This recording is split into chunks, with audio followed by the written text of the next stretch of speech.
You're watching Global Trade This Week with Pete Mento and Doug Draper. Hello, everyone, and welcome to what to us is an early morning edition of Global Trade This Week. In an incredible switch of circumstance, I am the one waking up super early to do this instead of Doug, who normally will be in California while I'm sitting somewhere in DC. So now I'm in Phoenix, Arizona. I think I'm going to spontaneously combust, Doug. No human being should have to live in these conditions. It is absolutely abhorrent here. I can't come up with any of it. It's awful. Yeah. Well, they know how to run AC out there in Arizona, so I think you'll be. It makes you definitely appreciate the air conditioning. I'll tell you that. Yeah. Well, you are up early, and just for our listeners, I'm in our Harrisburg, Pennsylvania facility, which over my shoulder. Actually, I think you can't see it. It's up here. But a red eye from Denver, left at 11:30 p.m., landed in Philadelphia this morning at 5 a.m., got a rental car, drove 2 hours, and here I am. So I was up late with sleeping in 21F against the window, and you're up at 6 a.m. in Phoenix. So this is either going to be a great show or a really bad show. Yeah, it's going to go one or the other. We'll find out. Yeah. That's right. So, well, hey, man, let me kick it off. And I will jump in. It's something you may have been hearing, and like anything else in the news, I think it may be a little over dramatic. Not necessarily this particular story, but just in general on how the media just makes everything monumentous. And it's related to NOAA, NOAA, their hurricane prediction season, right? They just came out with it, and I'm going to get some quotes here. They're basically talking about hurricane season. And here's some buzzwords, Pete.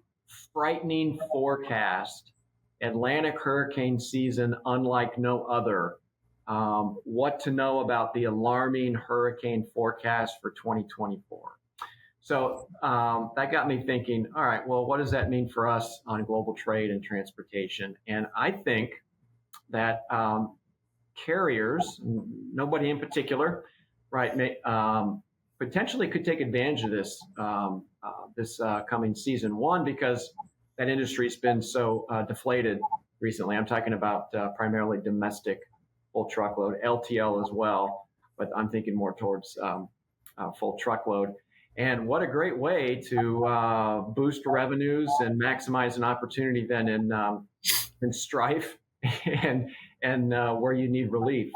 So it'll be interesting to see what transpires. So what I mean by that, Pete, is all right. There needs to be relief. There's going to be a national disaster. Call in the forces to take care of damage.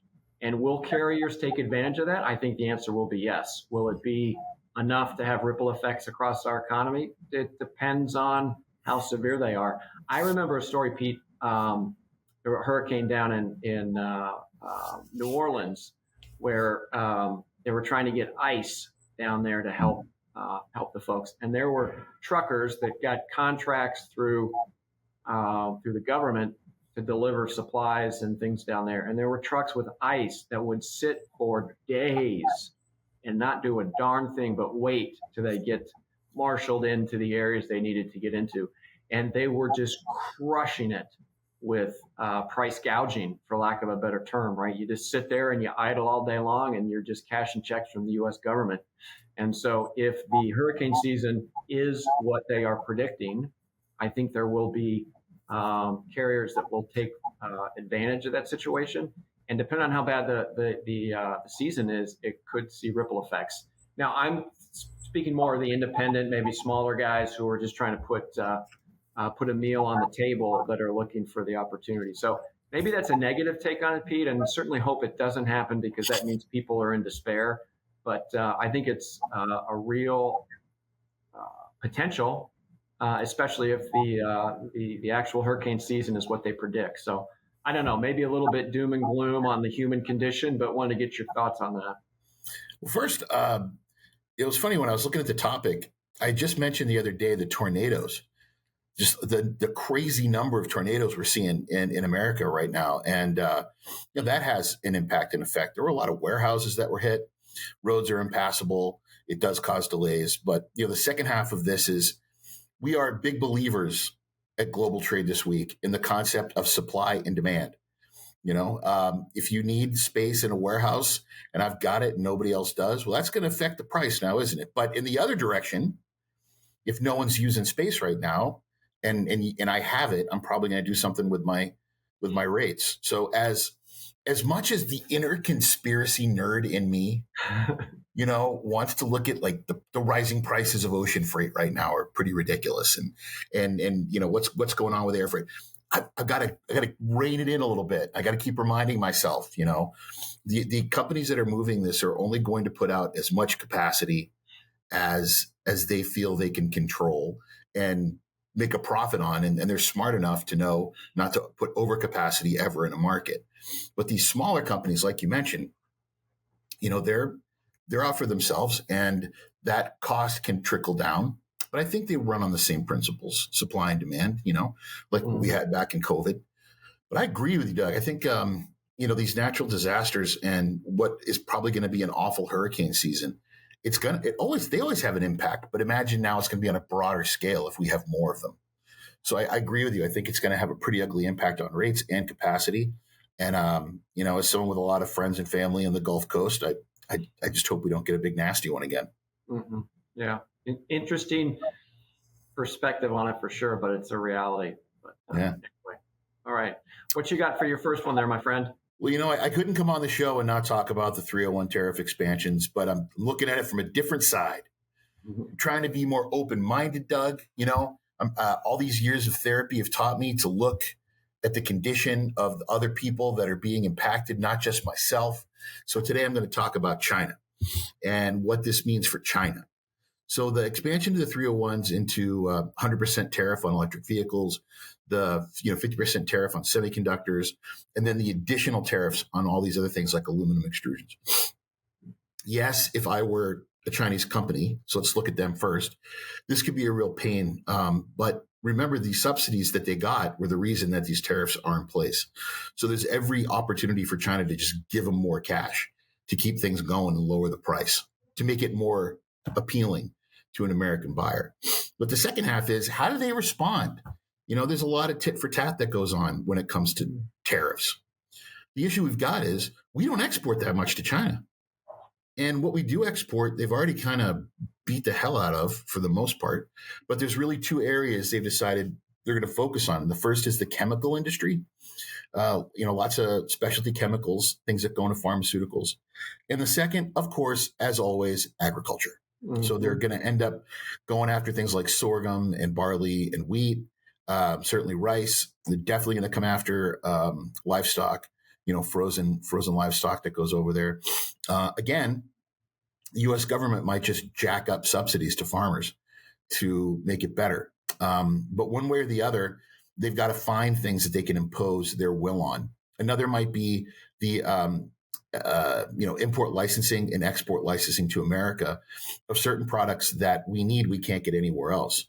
So there could be more complications in getting things out, but there will be a response. And that response is going to be a lot heavier than it was last time because they have fewer things to hit. So I think they're going to hit them harder. Mm-hmm. Yeah, the two things on that one is they absolutely will hit them hard. We hit hard with 100% tariff on the EVs.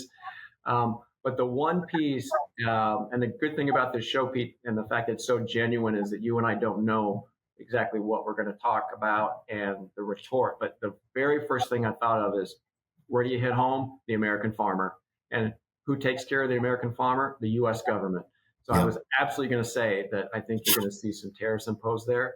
And the reaction is going to be more subsidies that the U.S. government is going to uplift those farmers, as they should. Being middle American guys, you being from West Texas and myself from Kansas, you take care of the bread and butter and the central part of the United States because it is impactful. But I think that is going to be a big one that we're going to see. So I agree 100% that it's going to be ag. Always is, right? No farms, no food. Stick it to the farmer. Oh, man, it drives me crazy. But that leads us to Doug's favorite part of the show, Mm-hmm. The part where we don't talk about trade and transportation. We talk about whatever we feel like. And that is brought to you by our good friends at Cap Logistics. We want to thank them, as always, for giving us this platform and providing us the necessary resources to do it. By resources, I mean Keenan. So we appreciate all of that, of course. And you can learn more about them at www.caplogistics.com. So, Dougie, you want to go first? Yeah. We usually come up with some funny topics and banter around, but I think both of ours today are pretty legit. Before I jump into it, I want to give Keenan a shout out. He did an endo on his mountain bike this weekend. Before you jumped on, we were talking. He's got a little bit of a sore rib. So it's transitioned from snowboarding season to mountain biking season. And Keenan's already got a sore rib to show for it. So, Keenan, appreciate you being on the show early. Is it bad I don't know what an endo is, Doug? So it's basically you flip over your handlebars. Oh, that sounds painful. Yes, exactly. You can talk to Keenan about it afterwards. We don't need Keenan to have a concussion. Exactly. No. You and I will end up being blurry, and the camera will start tilting to the side. Yeah. So anyway, my halftime. I had to get that one out to Keenan. But my halftime is about D-Day, and it's coming up on Thursday, 80th anniversary. And I think everybody's probably seen some news about getting the veterans back to Normandy and seeing everything. And the crazy thing, Pete, that I wanted to talk about this one is I heard that there is about 60 World War II vets that are still alive. Because if you think it was 80 years ago, and even the youngest ones that were in their 20s, every single one of these people are centurions now. That's the right word. Is it centurion? I think so. Yeah. So they're over 100, which is absolutely crazy. And the group is dwindling, right? And it's such a monumentous occasion. And I'm so proud of the United States for celebrating all of the veterans out there. But to me, it feels like history is like slipping through our fingers because 80th. I don't know how many of these vets are going to be around for the 85th. And so the word on the street, and then I've been reading that this could be the last final big celebration of D-Day, and it's just crazy. Like the history is slipping through our fingers, and I hope as time goes on, when these veterans are no longer with us, that the memories will remain and the celebration maintains as well. So anyway, I just want to give a shout out, bring attention to that, and talk about the amazing event and the amazing military that has helped our country. So anyway, there's my D-Day. Yeah. Well, two pieces on that, Doug. One, have you been to Normandy before? Have you gone and gotten to see it? It's an amazing thing to go see, and they've done an excellent job of giving it the reverence that it deserves. But there's a lot of cool history, and if you're into the whole invasion and what happened, the planning, and the amount of work that went into it, they do a really good job there. Normandy is also where Calvados comes from, which is an apple liqueur that I love. So big fan of Normandy. But it's something, if you ever have a chance, take the train from Paris and go. It's amazing. And second, my daughter's great grandfather was in the Navy in World War II, and he passed away a while ago. And he was in his 90s. I think it was 93 when he finally passed away. So, and that was like 10 years ago or more than that, maybe like 15 years ago. So yeah, I mean, they're getting up there. And it was really, when you said there were that few, I was like, wow, I seem to remember when we were kids, everybody's grandpa was, did something during the war, right? Everybody had some story. So it got me thinking, like, when did the last person in World War I die? We were probably alive, I bet, when it happened. Yeah. And I bet for some of our grandparents, they might have been alive when the last Civil War person died. Like, it's possible. Yeah. So it's just crazy, man. Yeah. But I love how we're doing better oral histories. We're sitting down with these people and interviewing them before they pass away and getting the stories of what it was like serving then. And not just the nostalgia that goes along with it, but just the personal history, what they saw, what they went through. It's pretty awesome. Yeah. All right. Last comment on that, Pete, then you can jump into yours. But the opening scene of Saving Private Ryan. Oh my God. I mean, that just runs the emotion. I mean, I think that's a 25-minute scene. And if that doesn't speak to the strife, the mental position that people were in, or whatever. I just think of that opening scene every time I think of D-Day. Crazy. What a great movie! And then also, if you've seen Band of Brothers, the HBO show, that was another one. You know, it really brings it home. I won't stretch too long into this, but talking to people that have had to suffer through war and the PTSD and what they go through coming back and trying to normalize their life. Those people did it after World War II, Vietnam, after the Gulf Wars, and there are people still doing it today in the various conflicts that America's around. So all the respect in the world to them. So I have a more lighthearted, I guess. Man, Keenan would love to talk about this. I bet, right? So, Roaring Kitty. If you don't know who Roaring Kitty is, he is a kind of a dauntless cat, right? He would get out there on the internet and he would talk about things that he felt you could invest in. And he's the famous guy that was in the movie Dumb Money, where he got everyone to buy GameStop. And that, of course, created this term meme stocks, where people were making memes of, Roaring Kitty to the moon, all the rest of it, all that crazy stuff. But they had an impact, all these individual small investors getting together and deciding they weren't going to let someone short a stock. They weren't going to do this. They were going to stick it to Wall Street. And they won. They really did. They did quite well off of it in the past. But now we're seeing it again. Roaring Kitty's back, baby. He's back on the internet talking all his trash. And these meme stocks are back, specifically GameStop. And you've got Dave Portnoy also out there talking about it. So the difference now is yesterday, it turns out, they're talking about taking him off of the platform, off of the financial platform that he invests on. I mean, if that's not just total skullduggery and trick fuckery most foul, Doug, I don't know what is, right? So are we going to let them get away with that? And then it really made me understand, right? You're not going to stick it to Wall Street twice. They're going to figure out a way to get you the second time. Mm-hmm. So I am not invested in any of those stocks. But I will say that as a dyed in the wool hater of all things that are the norm, and I really hope these guys pull it off again. Just because I want to see it. I want to see him stick it to the people who stuck it to us in 2008. Mm-hmm. Yeah, it's crazy. I've heard a lot of conversations. Is that market manipulation? But then you think about you go to MSNBC, where they just all day have the stock ticker going on the bottom, and the Jim Cramers of the world and everybody that just hypothesizes about what's going to happen. He just threw a meme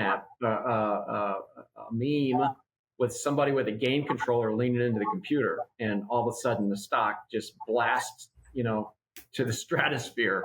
So is that just general comments or market manipulation? So I think that'll be a topic for a while too. But you really position yourself knowing you have that power to position your investment. It's true. Make a comment, crush it financially, and then eject, right? Or Doug, you could just run for Congress and win, and you could do it that way. Yeah. If people who watch us don't follow the Twitter feed for Unusual Whales, there's I think it's one person, Doug, who just goes out there and points out, this is when a member of Congress bought the stock. This is when they sold it. Here's how much money they made. Here's what their financial net worth is today versus when they came into office. It'll make you it'll make you want to scream watching this stuff.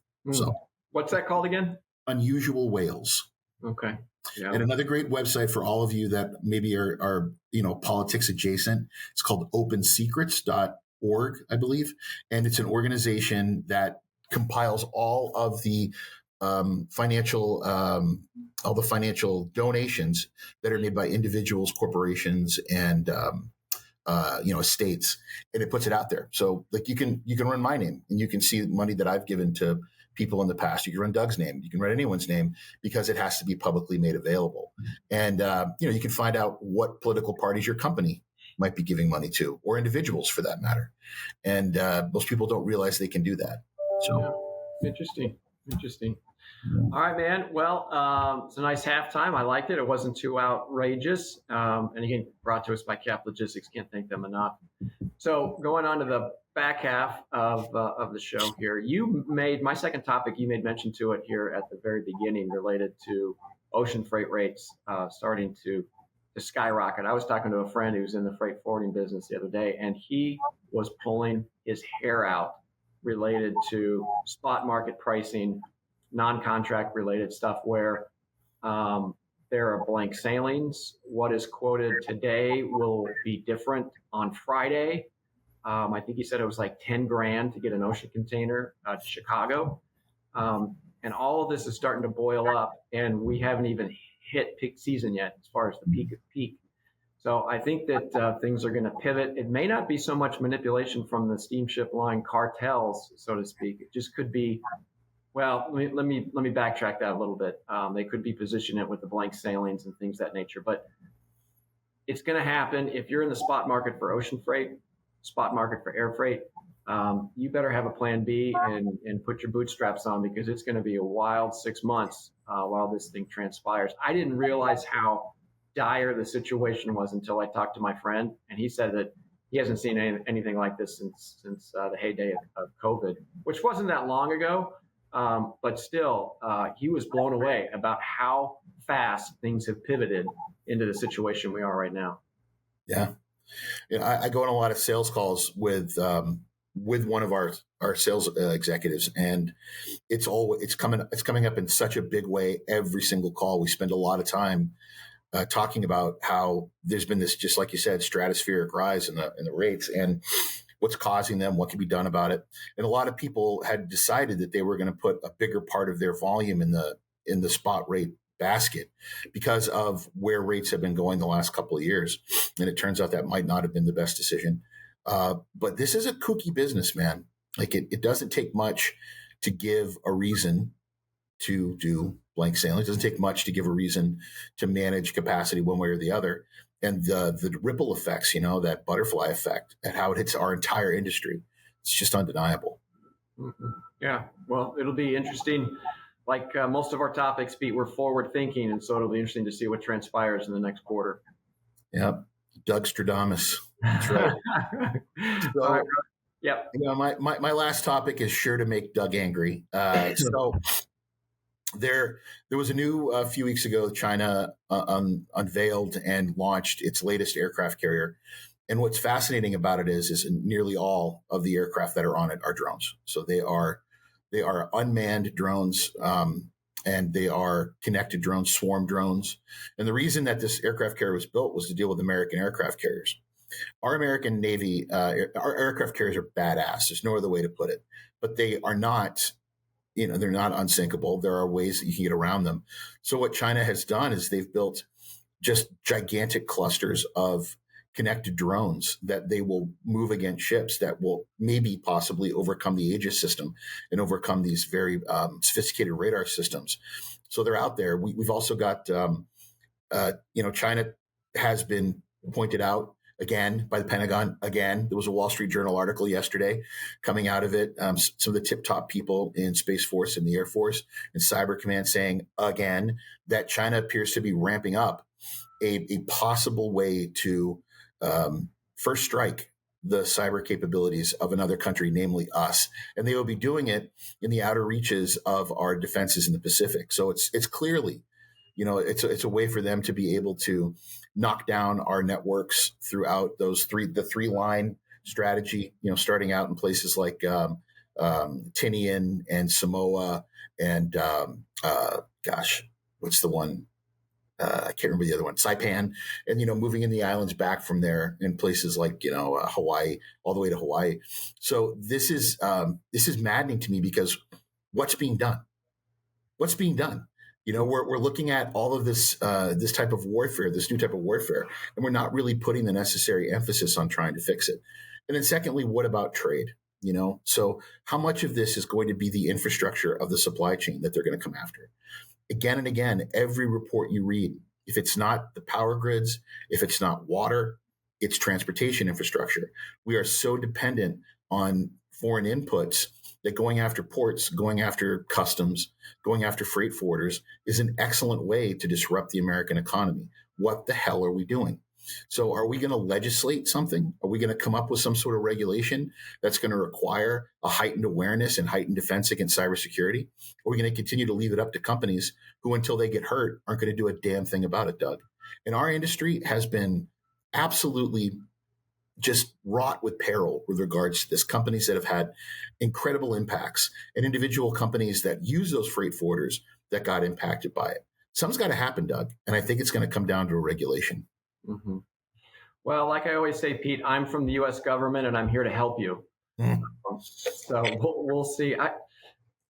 Man, that's a tricky one. Part of me is just the what if, right? I mean, if these drone vessels would actually be deployed and used, I mean, it's World War III, right? And so it's just sitting there. Look what we have. We're going to show you enough, but not too much, so you get concerned and react appropriately. And the fact that you can show a little bit and then pull it back, talk about what you could do, then pull it back, means you have control, right? You have control, and it'll be interesting to see.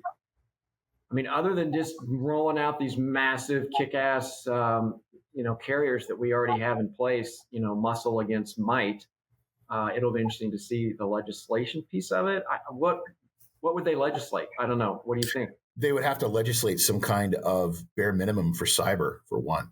And then, the conversations about AI. China and America got together in the fall and had this big kumbaya moment about not using artificial intelligence for warfare. I don't believe a word of it. I mean, there's a video. You can watch it right now. There's a new Chinese dog drone. They put machine guns on the damn thing. Yeah. So, imagine like you're getting chased by this mechanical dog and it's shooting at you. And it has all the necessary, computer assessments to make sure they don't miss. That's terrifying. Some aluminum Doberman pinscher chasing you down a hallway. No, thank you. Gunned up to the teeth. It's changing right in front of us, Doug. And the ability to use possibly autonomous robots to fight wars. It's Terminator, baby. It's coming. Yeah. I'll be living in caves. Crazy. Well, I think living on caves or living in caves is a great way to end this show this week. Yes, sir. So yeah. What's that? No, go ahead, Doug. I was going to say, I'm ready. So bring it on.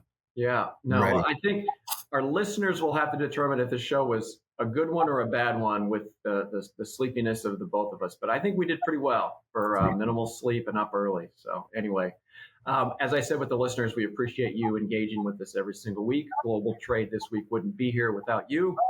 It wouldn't be here without the support of Cap Logistics and Keenan. Even with his sore ribs, he gets the job done, and we appreciate that. So until next week, Pete, I'm not sure where you're going to be. I think I'm back in Denver. I'll give you some feedback on that. Actually, I'll be in Steamboat Springs, Colorado, because I've officially moved up there. Attaboy. As of now. But that is for another day, another story. We want to thank you for listening to Global Trade this week. Pete, have a good one, buddy. We'll talk to you later. See you next week. Bye-bye.